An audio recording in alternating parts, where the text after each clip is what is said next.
The Villain by P. Case Aiken III. First, a green light shines on stage.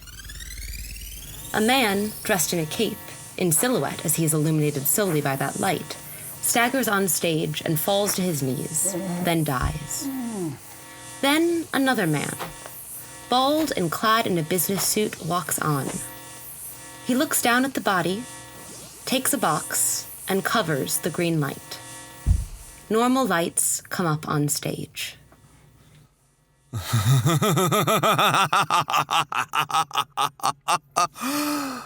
Well, here we are. For what it's worth, I'm sorry it had to happen like this. Actually, no, that's a lie. I take some small satisfaction at seeing you here. Dead on the floor.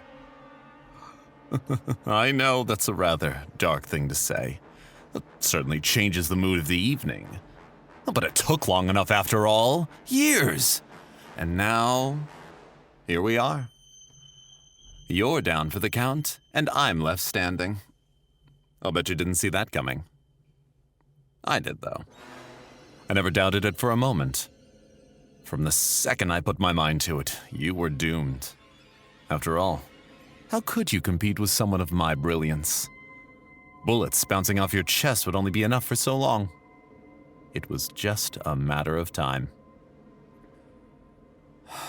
And how I wanted this. Excuse me for taking some modicum of sadistic joy, but with each time you foiled my plans, halted my ambitions, or escaped my traps, my hatred for you grew and grew. Oh, I despised you with every fiber of my being. I think I have since we were children. Or maybe not. It's so hard to remember sometimes. Did we first clash as adults or boys? I feel as though I've hated you for as long as I can recall. But I'm not really sure how long that is. Puzzling. Regardless, the why or the how long doesn't even matter. Maybe you wronged me, or maybe you just got in my way. But really, it's just that we were always diametrically opposed. After all, you were the hero in all the tales, and I was the villain. Isn't that how the world sees you and me? You protected the people while I was your rival. They chose their allegiance to you, and thus I, as your antagonist, was made the heel. That's certainly how they'll see me now. I took their hero away from them, and so they'll hate me, at least for the present. History is written by the winners. And you lost. The fools, they idolized you. And now you're gone. I don't blame them for adoring you. You were certainly a specimen. But they never noticed what it was doing to them. You were the one who should have known better.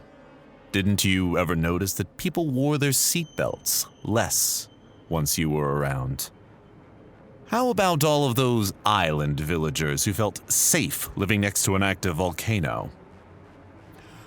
You were a hero who promoted unsafe behavior on their part on the belief that you would be there to save them. You're like the little boy who helped the butterfly escape its cocoon, only to watch it, unprepared for the burdens of life, fall to its death. You see, you were the little boy's idea of a hero. You were big and strong, impervious to pain, and hell, you could fly. But that's the entire problem. You were a guardian and a protector, the ultimate big brother or parent, but you didn't inspire them. I think now we'll see that your presence made no lasting impact. The world is not a better place in your wake than it was before you arrived in that little rocket ship. Sure, some lives were spared. But how many more may now suffer because lessons of the past were not learned? The definition of a hero is one who takes upon a quest at his or her own risk with no thought of gain aside from the betterment of one's society. How brave were you to deflect a bullet that could never harm you? You were never risking your life or going out of your way to assist anyone. With your power of action, you could have reshaped the world for the better, but you didn't. You could have led mankind into a new age, but you didn't. You saved kittens from trees. And you never had to work for anything. Your might came naturally. Whatever tragic background you might have had was thrust upon you, with no real attachment. And then your life was one of a silver platter. Even in your secret life, you chose not to fulfill your promise. You could have inspired people as one of them, guided them to test themselves so that they could equal you, but instead you reveled in mediocrity. Your mild-mannered facade let people around you relax, while you secretly used your augmented abilities to excel enough to be successful, but not so much as to be impressive. Didn't you ever understand how you were failing the world? You were a child superhero.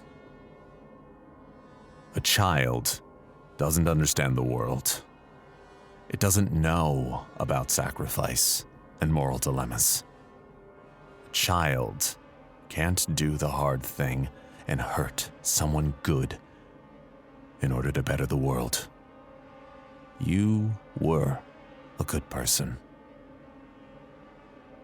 But just by existing, you were ruining the world. I saw that. I am sorry it had to happen this way. You tried to be a good man. You just never understood that in this story you were never the hero. I was. My purpose was to be your check and balance, to prevent you from going too far in stifling the people of this world. Someday the rest of the world will understand this too. You were a child's hero. But I am the adult hero, able to make the hard decisions to ultimately better the world. Don't you see then that in this story, you are the villain